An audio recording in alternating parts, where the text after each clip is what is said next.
Hello friends, welcome to our digital blogger. Today we're going to talk about a comparison between Zerodha, a pioneer in discount broking space, and Finvasia, a new child in the block of discount broking. So let's get started.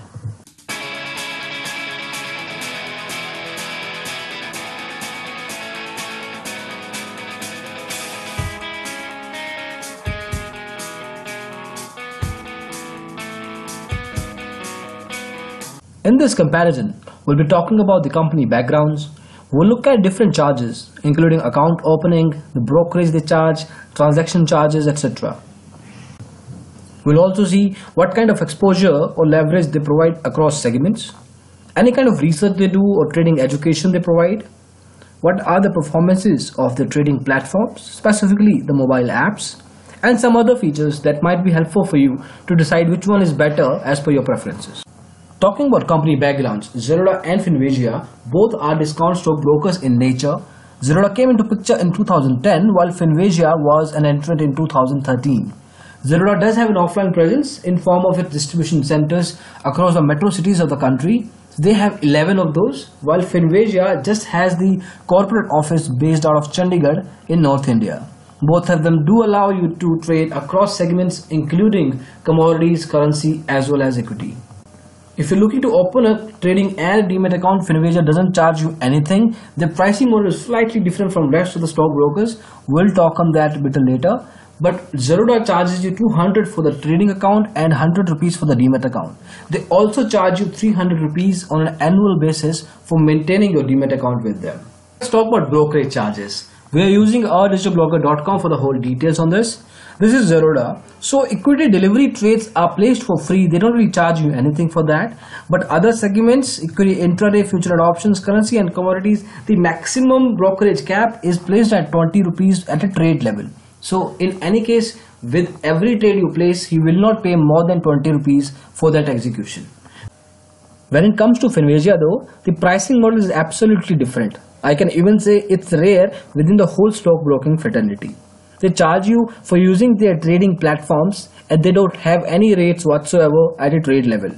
So for using now, for example, they will charge you 120 rupees per segment. Similarly for Nest, 149 rupees for the whole month for a specific segment. If you want to place trades across segments, they have a plan within Nest which is called premium plan, wherein you need to pay 777 rupees and you can place unlimited trades across segments. Similarly, for AMI broker, the rate is 299 rupees per month. For Presto, which is an exhaustive trading platform, the rate is 1599 per month. Blitz is something that they are going to come up with very soon and the rates will be announced accordingly. So I would say that it's kind of a different way of pricing the broker, but then it gives you a flexibility of placing unlimited trades as long as you are using one of these trading platforms offered by Finvasia. Now let's talk about transaction charges. Transaction charges are going to be the part of your bill, so you have to make sure that you do take care of that. Now equity delivery and intraday for transaction stay at 0.003 to 5% most of the time by the stockbrokers, and so is the case with Finvasia and Zerodha. But let's quickly check out for equity futures and options. For futures, the rate for Finvasia is 0.00190%, while when it comes to Zerodha, that number is 0.0021%. We are comparing for NSE for both the segments, so we'll make sure that we consider that aspect as well. So Zerodha is slightly more expensive in transaction charges for equity futures. Similarly, for options, the price of Finvasia is 0.05000%, but Zerodha charges you 0.0053%. Now there is again a slight up movement for Zerodha, so we will be making sure that at the end of the day, the transaction charges, if you're especially a high volume trader, then the transaction charges calculated will be higher obviously in case of Zerodha. Now talking about exposure or leverage, as you can see on the screen now, Finvasia offers you 10 times for intraday in equity, but the number is 5 times for Zerodha. Other than that, there's not much offered by Finvasia across segments, but Zerodha does offer you a consistent exposure or leverage across segments. So if you're somebody who is reliant on exposures, then yes, Zerodha is a better choice, except of course equity intraday. Now talking about customer service, Zerodha gives you just 2 to 3 options of email support, phone, and they do have some offline branches as we discussed initially.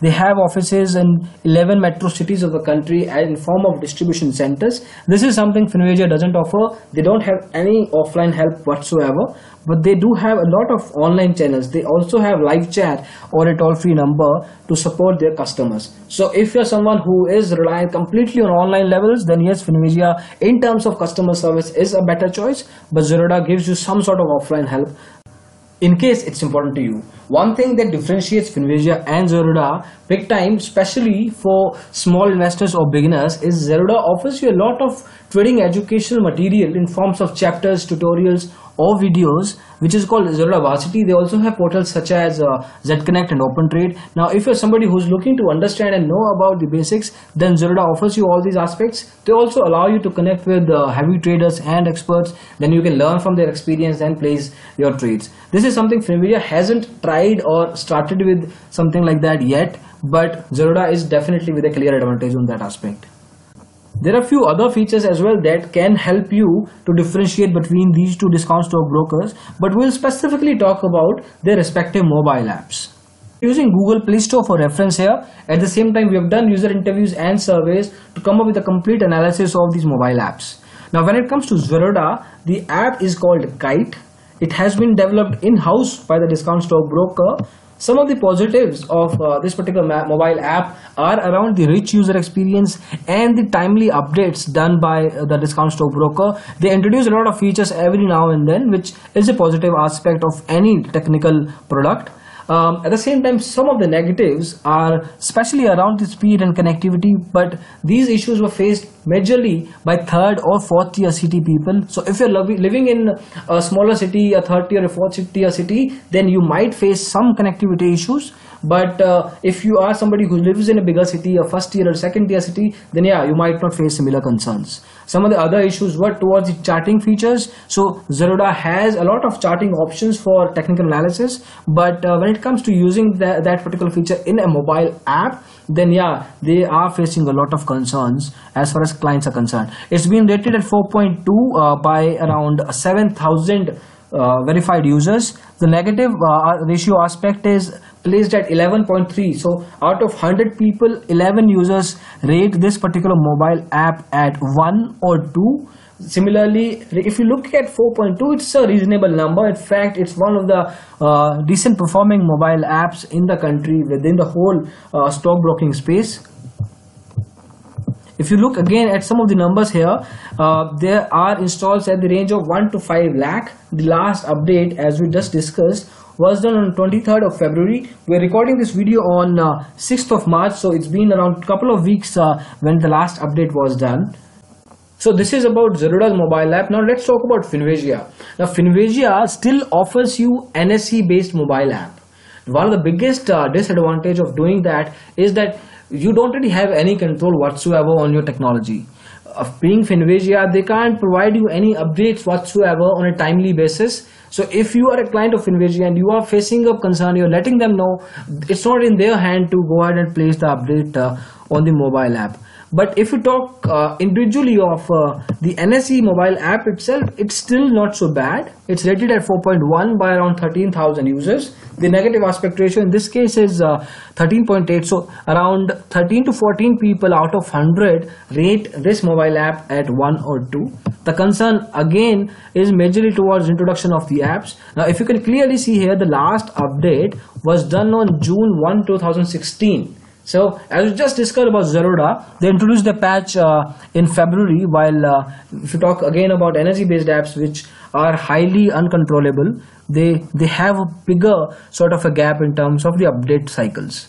It has been installed by 1 to 5 lakh people, rated at 4.1. Not so bad, but not so great either. So if you're someone who has a huge reliance on the mobile app, go for somebody who's getting their own mobile apps. There are so many other discount stock brokers as well if you want to go ahead and look out.